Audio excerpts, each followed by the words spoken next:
Hello, everyone. It's Laura here. We are beginning class in about 5 minutes. It's 5:06 Eastern time, and we are going to get ready for class to begin. So, in these next few minutes, invite your friends, share this with people, and I'll see you in a bit. You'll probably see the top of my head again. That seems to be the way things work.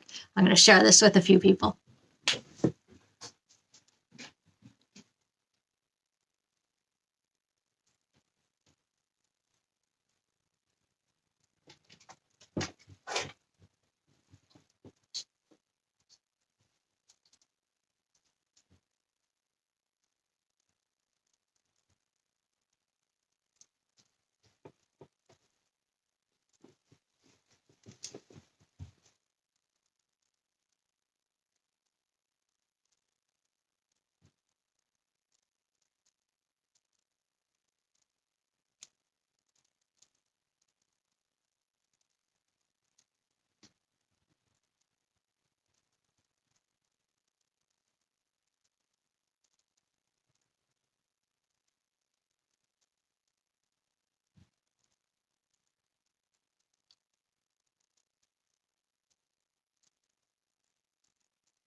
Hey everyone! Hey again, it's Laura. If you're here, let me know. Either give me a thumbs up or a heart, or put something in the comments so I know that you're around.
All right, we're going live in about 1 minute. I'm going to pet the dog. I don't think you can see her. You probably saw her wandering around before.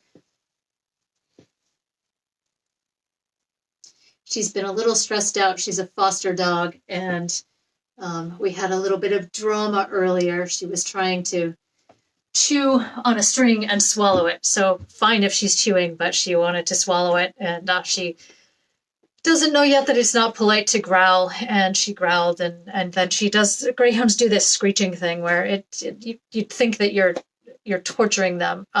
Sometimes I wasn't even touching her. I was just looking at her the wrong way, and she would do the screech. So anyway, it's been a little bit dramatic. So I guess I could use some Qigong myself now. So anyway, let's get started. This is Laura. I'm Laura. I'm from Townsend Healing. I can see Christine. Hi, Christine.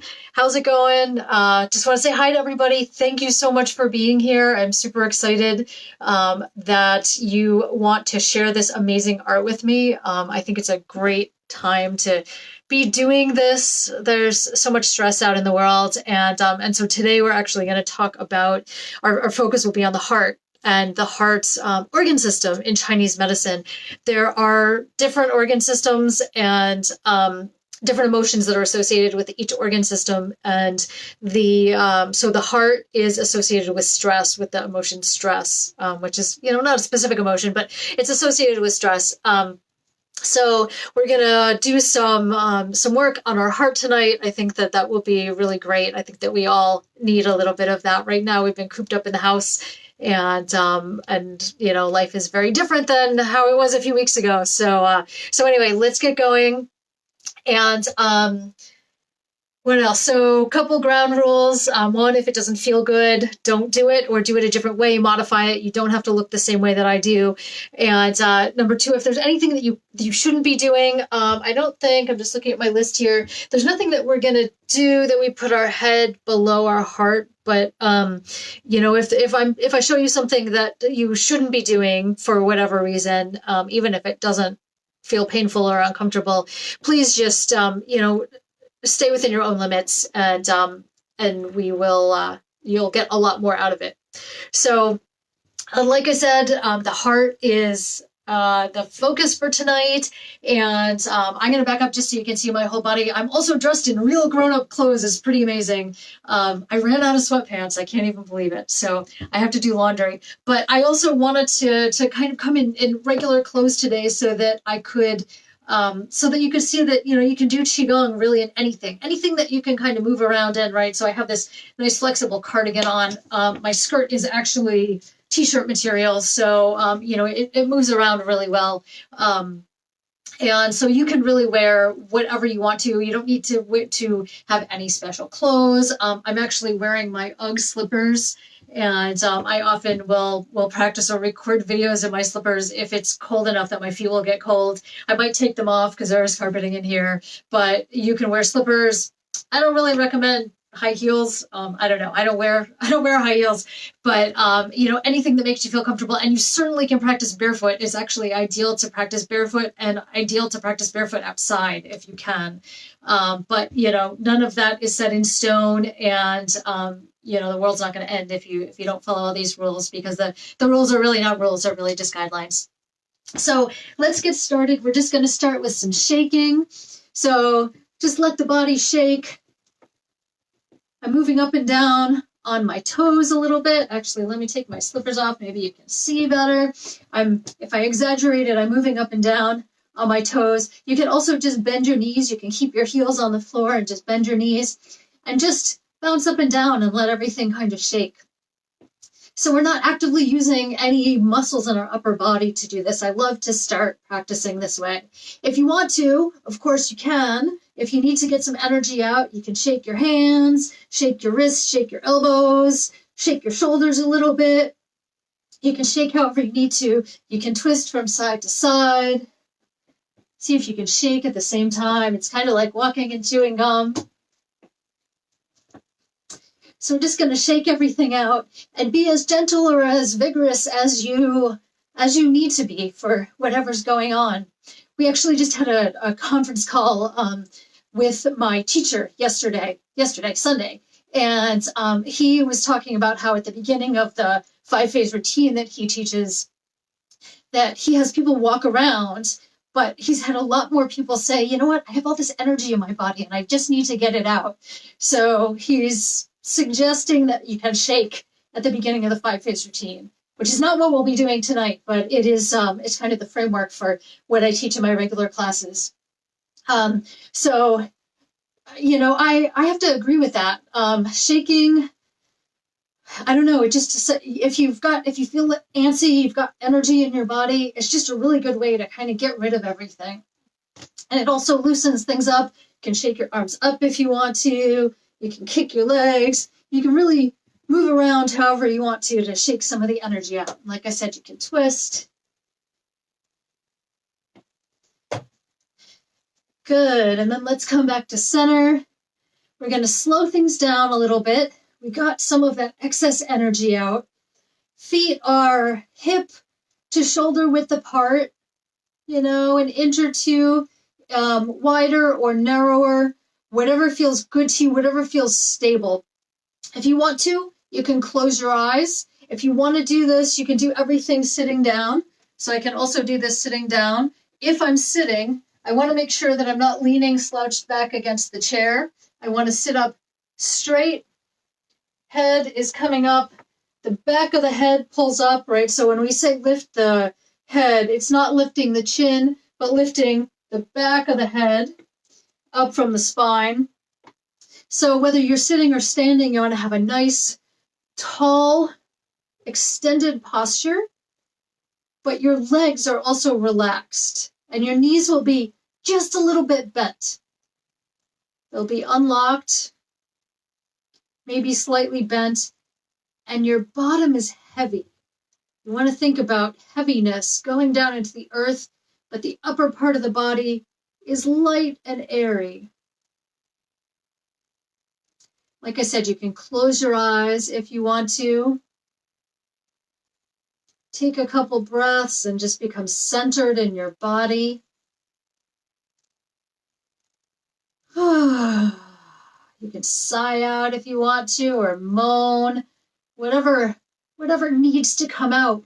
Emotions are expressed in the breath. And so in polite society, we're often not allowed to do things like yawn or sigh loudly or, roll our eyes. And that same expression in the breath, when you're rolling your eyes, the kind of, frustrated, what is the word that I want? You want to kind of, we want to express that in our breath, but in polite society, we can't. And so we hold all that in. So this is the time to get everything out. In the same way, our breathing, the emotions are expressed in the breath, but we can also regulate our emotions by the way we breathe. So we want to try to breathe long and slow breaths.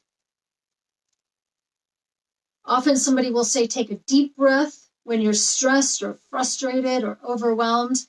But that deep breath can actually be very high in the chest. We want to take a long, slow breath and see if we can breathe all the way down into the bottom of the lungs. And the length of that breath will be different for everybody. So I might say that you want to breathe in for 1, 2, 3, 4, and then out 2, 3, 4. That might be too slow or too fast for you. It might be perfect, but it might not be. And so I'm not going to conduct the breathing. Just try to slow down the breath, and especially the exhale. If you can make the exhale a little bit longer than the inhale, that's a really good way to calm down. So let's do one more breath in and then out.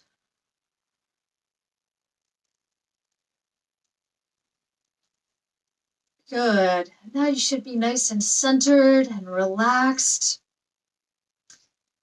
The first exercise that I want to do is called dancing butterfly, or butterfly dances in front of the flowers. And it looks like this. I'll show it to you and then I'll break it down for you.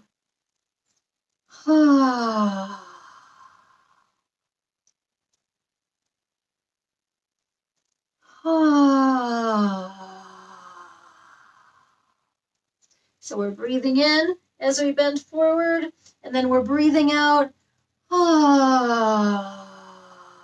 as we open up. So if I do it from this side, you'll see I'm breathing in, bending over a little bit, and then breathing out, and I'm arching back a little bit. So breathe in, and then out. And you can do this at your own pace, according to your own breath. The physical movement almost always follows the breath, rather than the breath following the physical movement. So we want to breathe in and lean forward.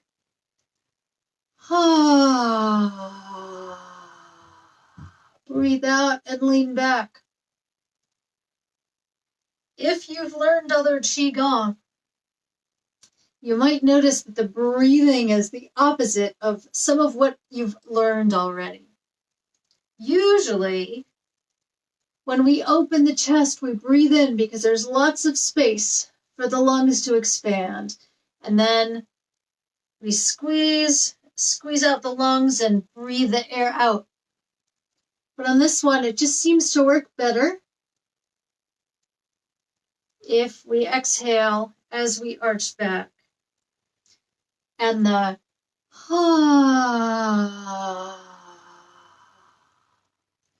is something that I've added. This is a combination of, and you can keep sighing if you want, of the healing sound for the heart and the normal breath out for this exercise, which is usually just a, I don't even know if the mic will pick that up, but it's a breath out, kind of like you're fogging up a mirror. If you want to, you can bend forward even more.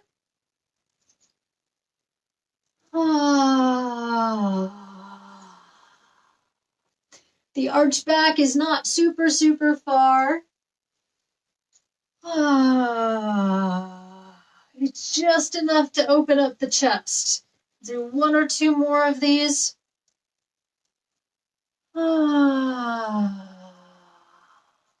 So you'll notice that all of the exercises tonight will be opening up the chest. Good. And then let the arms float down. My upper arms are a little bit tired, actually. So either we did too many of them, or I probably had some tension in there as I was opening them. They don't need to be way out to the side. They can be down like this so that they're nice and relaxed when you open. And isn't that a beautiful image? The butterfly dancing in front of the flowers. Good. So this next exercise we're going to do is called Lifting the Spirit. This is one of my all-time favorite Qigong exercises, and it is really, it works wonders for lifting the spirit. This is great to do in a group. I don't know if I've ever done this online in a group before, but when I've done it in person in classes, it's just, there's something that changes in the whole atmosphere. So this is made up of 3 sections. So we're going to work on each of them individually, and then we'll put them together.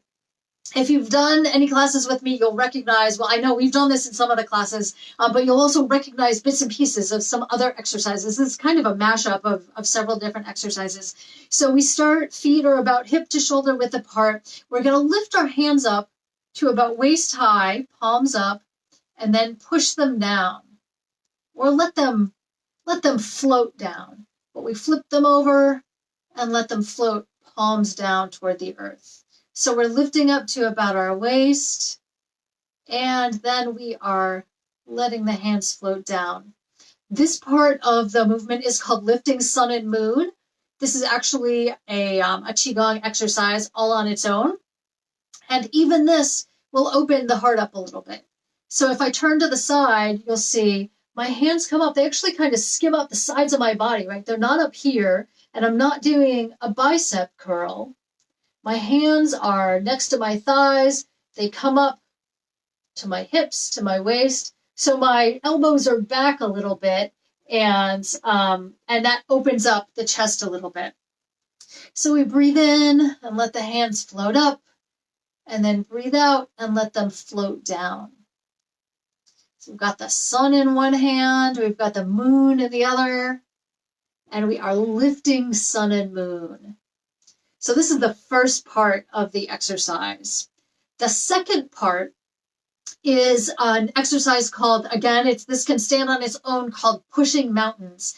And we're going to start that exercise the same way as lifting sun and moon. So we lift up to about waist high, and then we're going to face our palms forward and push out in front of us like we're pushing something heavy, right? So the arms are out in front. They don't have to be straight and locked out. Elbows can be relaxed, and they might even flop down a little bit. That's fine. That'll keep your shoulders from aching.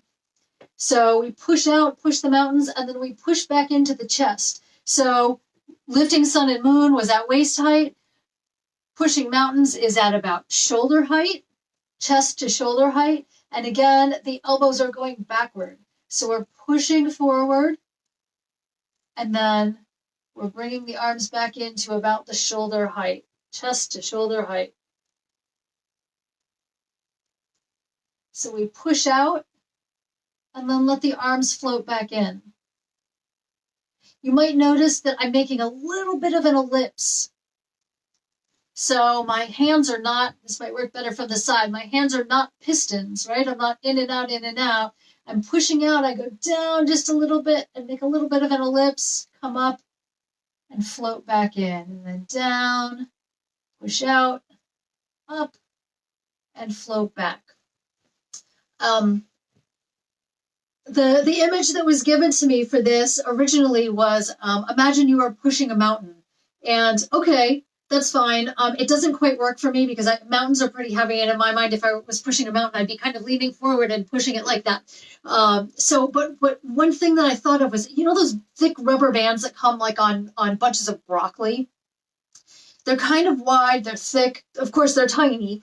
But if you had a big one of those that you put across your shoulders, kind of like what are those shirts called? The like off the shoulder shirts, right? It comes across your chest, the tops of your shoulders, and around your back. You slide your hands into that rubber band, and there's tension as you push out. And then you just let the stretch of the rubber band pull your hands back. So you push out, feel like there's a little tension, and then you come back in. So this is the second part of lifting the spirit. So remember, we did lifting sun and moon, palms up, palms down. And then we did lift the sun and moon and push out to the front, pushing mountains. So we push and come back in. The third part to this is at the end of a push, we're going to turn our fingers towards each other, lift up, and then let the arms float down to the sides. So we're out like this. Again, this works better from the side. Hands, fingers pointed towards each other. They don't have to be perfectly turned in. They can be a little bit like this, but if you have the shoulder rotation, you can point your fingers towards each other. And then we lift up. Notice I don't go all the way back here. Lift to where it's comfortable. Maybe, someplace in front of your face. Maybe it feels good to go a little bit further. And then the arms float down. So let's do that last little bit one more time. So we've pushed out, fingers face each other, come up toward the head, and then float down to the sides. Can we put that all together? I'm going to get a drink of water.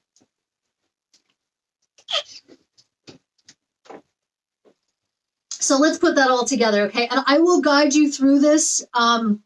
Any of these, if you want to do them with your eyes closed, you're more than welcome to. I will try to talk you through this. This one's a little more complicated, so sometimes it works better to close your eyes if you already know it. But you're more than welcome to close your eyes. So we start feet about shoulder to hip width apart.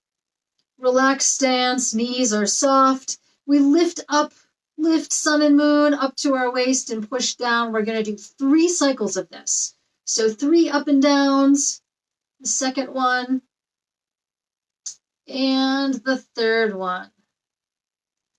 This time we'll go into pushing mountains, right? So we lift sun and moon, and then we push out to the front. 1, 2, 3. And then we push out, turn our fingers towards each other, lift up, and let the hands float down to the sides. That last part is called lifting the sky, or that's part of lifting the sky, that last part. So let's lift sun and moon and let them float down. 2 and 3, lift up and let them float down. Lift sun and moon up one more time and then push out to the front. 1, pushing mountains. And 2, feel a little bit like the count tonight. 1, pushing mountains. This is 3, pushing mountains. Push the hands out, fingers towards each other, lift up, and let the hands float down to the sides. We'll do a couple more of these because because this is good to just kind of get into the rhythm of this. And by now you should be feeling kind of comfortable. We're on the third lifting sun and moon. Now we lift up, push out to the front for 1, 2, and 3. Coming back into the shoulders. Now we'll push out for lifting the sky. Push out, turn the fingers towards each other, lift, stretch, and let the arms float down to the sides. Lift sun and moon for 1, for 2, and 3. Now we lift and push out to the front. We haven't even talked about the breathing with this. It's actually quite easy. We'll do it on the next round. 1 more push. And then push out. Turn the fingers towards each other. Reach up. Stretch. And let the arms float down. So we might slow it down a little bit. We're going to breathe in and lift up. Breathe out. And let the arms float down. Breathe in. And out, and let them float down. Lift up for the inhale, and let them drop for the exhale. Now breathe in this next time you lift up, and push out and breathe out at the same time. Breathe in as the hands float in, and exhale as you push that mountain. Breathe in and pull in, breathe out and push out. Good. Now breathe out as we push for lifting the sky, fingers pointed towards each other. Lift and then exhale. If we do an inhale there, let's do 1 more cycle of this. So lift and inhale, lower and exhale.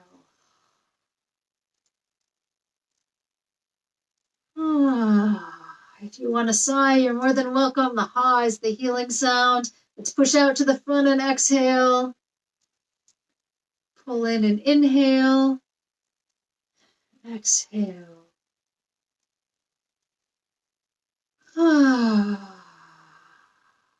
Breathe in and out as you push out and turn the hands. Breathe in as you lift up and stretch, and then breathe out. Good. Nice. You should feel nice and relaxed. You might feel some buzzing in your hands and your fingers. That's totally normal. It's also normal not to feel anything, but if you feel that, just know that that's normal. That's the blood and the chi, the energy that's flowing around.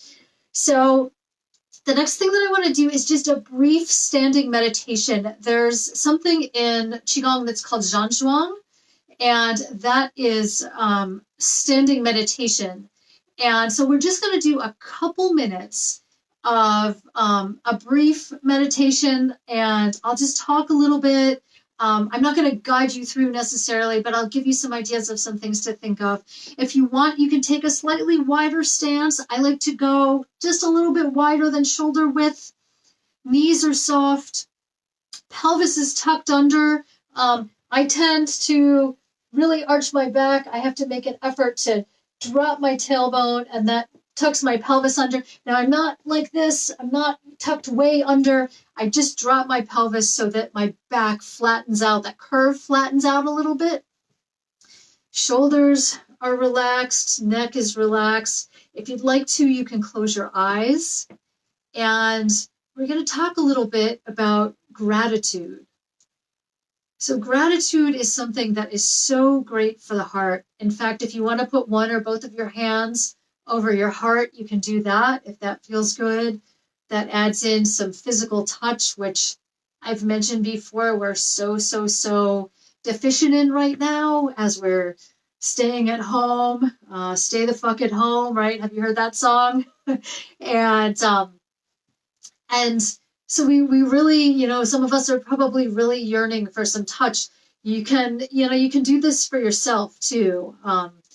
Maybe it's not quite the same as when there's somebody else there to give a hug, but you can always just calm yourself a little bit by touching different parts of your body, your heart, sometimes your stomach. There are other exercises that maybe we can do next week. So just tune into your breath. And for all the crazy that's going on now, and this new life that we're living, where we have to be careful of other people and stay in the house and wear masks if we go out and worry about our loved ones. There's so much to worry about. There's so much to stress about. But there also are so many things that we can be grateful for. I imagine that everybody who's watching this, at least during the live, has some sort of internet connection, whether it's through your cell phone or Wi-Fi at your house. And speaking of houses, most of us have a warm place to sleep at night, soft bed to sleep in. We have food, we have family. And not everybody does, but for those of us that do, sometimes we take those things for granted. So let's think a little bit about all the things that we have to be grateful for. And not just think about it, but feel it in your body. See if you can tune in to where you feel the gratitude. Maybe you're grateful that you woke up this morning. Maybe you're grateful, at least in the Northeast, where I am in Pennsylvania, it was really nice and sunny today. It was a beautiful day out, and that just made me smile. Feel really grateful for that.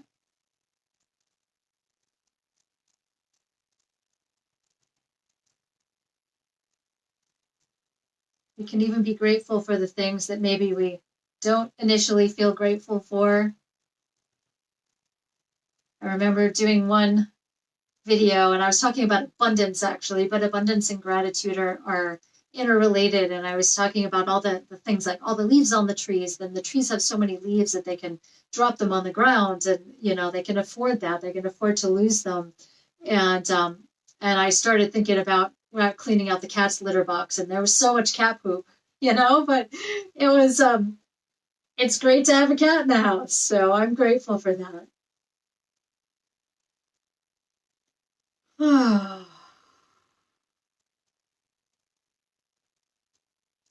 There's so much to be grateful for. I'm grateful for you guys for being here. This is amazing. The internet is amazing. I can't believe we can do this. I keep interrupting you with all the things I'm grateful for, but I can't hear you, so I'm the one who gets to talk. It's my video. And bring yourself back to the room in your own time.